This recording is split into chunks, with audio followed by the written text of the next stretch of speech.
Nothing can be more frustrating when you sit down to watch one of your favorite programs on NFL Plus and you run into issues streaming it. Well, in today's tech video, I'm going to show you how to fix NFL Plus if it isn't working on your Roku TV.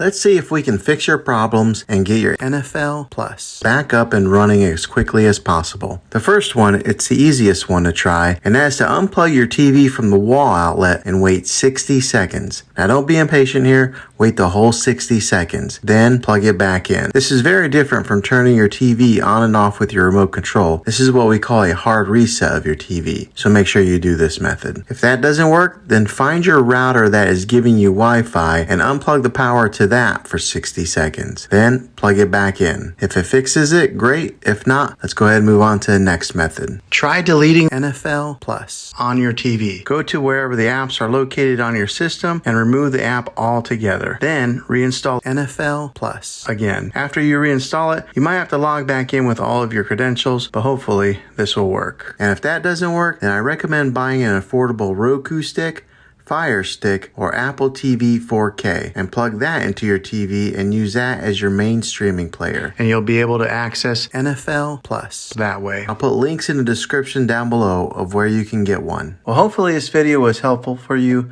If it was, go ahead and click a thumbs up on it.